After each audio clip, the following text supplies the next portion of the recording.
Hello world, VodGoblin927 here and welcome back to the channel.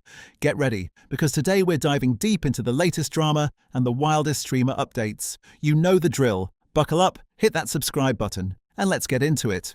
This is the story of D4vd, a 21-year-old singer who went from recording music on his iPhone in his sister's closet to headlining Coachella, and who now sits in a jail cell at Twin Towers Correctional Facility, facing first-degree murder charges in connection with the death of a 14-year-old girl named Celeste Rivas Hernandez. The details that have emerged from this case are deeply disturbing, and each new development raises more questions than it answers.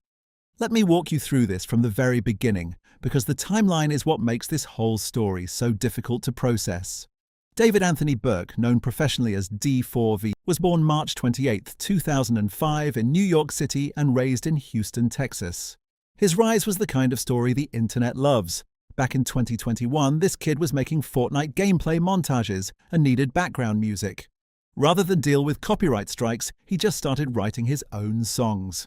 At 16 years old, he was recording in his sister's walk-in closet using nothing but his iPhone, a pair of earbuds, and BandLab, a free music production app. That was his entire studio setup. And it worked. He uploaded tracks to SoundCloud, and songs like You and I, Take Me to the Sun, and Runaway started gaining traction. Then came Romantic Homicide, which he reportedly wrote and recorded on his phone in 30 minutes. That song charted at number 3 on the Hot Alternative Songs chart, and reached number 33 on the Billboard Hot 100.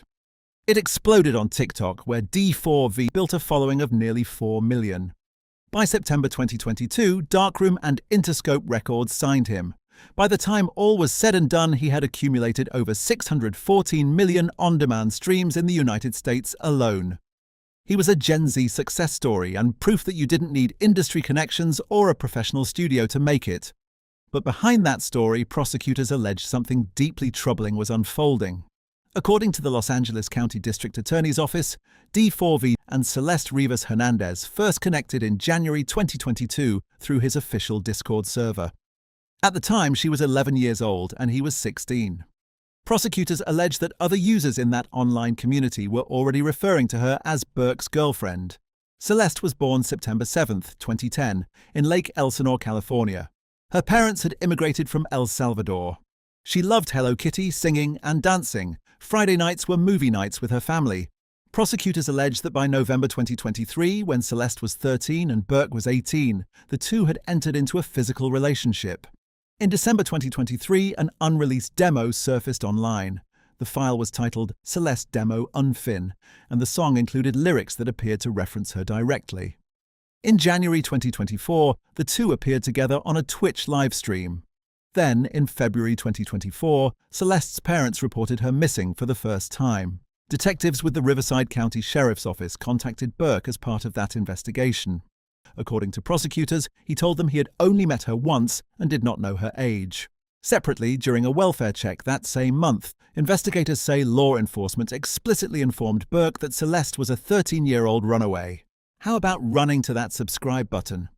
According to the prosecution's filing, following that conversation with police, Burke allegedly arranged for a high school student to obtain a new cell phone for Celeste, paying $1,000 to do so after her parents had confiscated her previous device.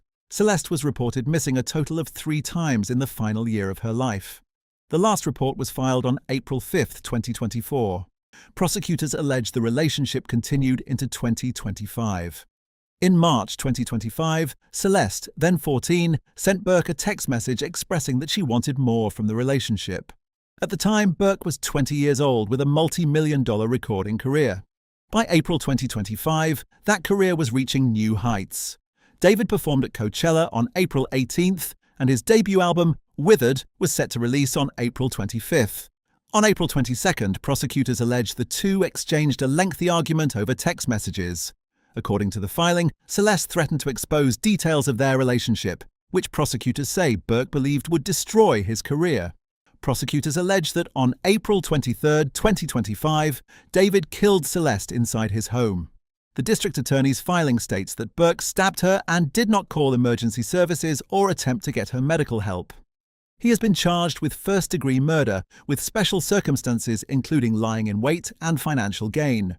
the latter referring to prosecutors' argument that he acted to protect his recording contract. Approximately 2 weeks later, on May 5, 2025, prosecutors further alleged that Burke took steps to dispose of Celeste's remains, purchasing equipment and supplies using a false name. Prosecutors alleged that during the disposal of Celeste's remains, Burke attempted to remove physical evidence that could identify her. The family's attorney stated that informing her loved ones of those alleged details was the hardest thing he had done in 37 years of practicing law.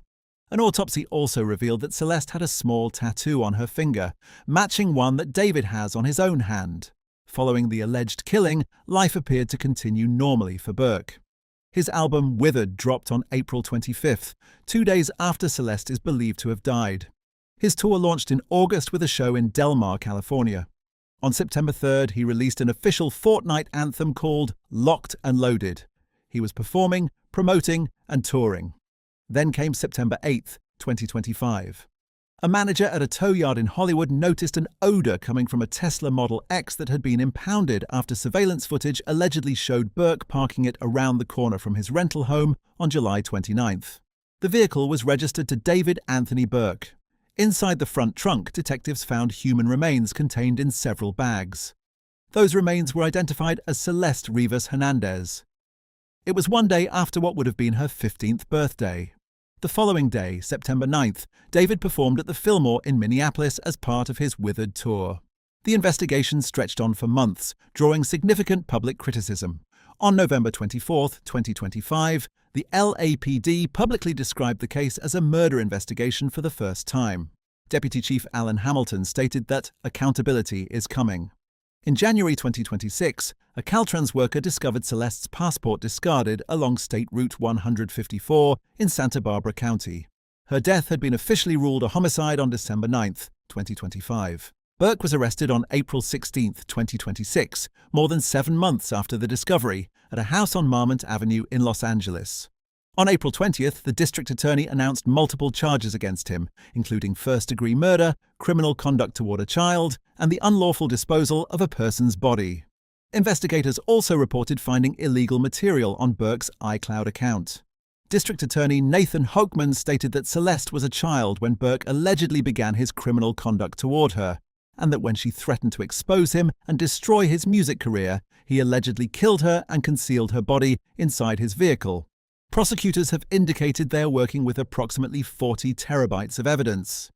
There is an almost surreal footnote to all of this. After news of the case broke publicly, Romantic Homicide, that's the song that launched D4vd's career, re-entered the Billboard Hot 100 at number 38. The song that made him famous charted again in the wake of the investigation bearing his name. It should be noted that David has pleaded not guilty to all charges. His defense team, led by Blair Burke, Marilyn Bednarski, and Regina Peter, released a statement saying that the actual evidence in this case will show that David Burke did not kill Celeste Rivas Hernandez and was not the cause of her death. At his April 29th court hearing, Burke's attorney argued that the prosecution's evidence filing was one-sided and could influence potential jurors. Judge Charlene Olmedo denied that request and scheduled the preliminary hearing for May 26, 2026. Burke's parents also released a statement saying they were not surprised but are terribly disappointed by the charges and that they support and stand by him 100%. If convicted on all charges, Burke faces either life in prison without the possibility of parole or the death penalty. Prosecutors have not yet announced whether they will seek the death penalty.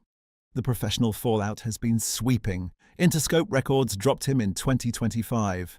EA Sports removed his song from Madden NFL 26. Epic Games issued refunds to Fortnite players who had purchased content featuring his music. Collaborating artists including Holly Humberstone and Damiano David removed or replaced tracks that featured him. YouTube demonetized and suspended his account. Universal Music Group assisted other artists in removing their collaborations with Burke from streaming platforms. There is one moment from August 2024 that continues to stand out. Months after Celeste had first been reported missing, an anonymous user posted in David's own Discord server, referencing her by name and connecting her disappearance to him. Burke never responded. Someone in his fan community had made that connection publicly, and nothing came of it. Celeste's friend Cortez, who maintains a memorial outside the home where she lived, said something that deserves to close this story. "I don't want her remembered as a rebellious kid or a runaway. She was a daughter, a sister, a friend. She was a young girl just trying to figure out life, and she doesn't get to grow up. Her funeral was held on October 7th, 2025. Flowers continue to be left at her gravesite at Queen of Heaven Cemetery in Rowland Heights. Her family released a statement that read, "Celeste was a beautiful, strong girl who loved to sing and dance. Every Friday night was movie night and we spent wonderful times together. We miss her deeply. All we want is justice for Celeste." She was 14 years old. She was last seen wearing Hello Kitty slippers, and the person who allegedly took her life was someone she trusted, someone she looked up to, someone whose name she had tattooed on her own body. This case remains ongoing, with the preliminary hearing set for May 26th. But regardless of what the courts ultimately decide, Celeste Rivas Hernandez deserved so much more than this. She deserved to grow up. She deserved Friday movie nights, and singing and dancing, and the chance to figure out who she was going to be, and she will never get that chance. What makes this case so difficult to sit with is not just what allegedly happened, it is every moment before it where someone could have stepped in, where a platform, or law enforcement, or an industry could have protected a child. And no one did. Celeste was failed by every system that should have kept her safe. And that may be the most important thing to take away from her story. And that's a wrap for today's session. What did you think of all that drama? Let me know in the comments below. Don't forget to like this video if you enjoyed it, subscribe for more, and ring that notification bell so you don't miss the next one. Until next time, peace.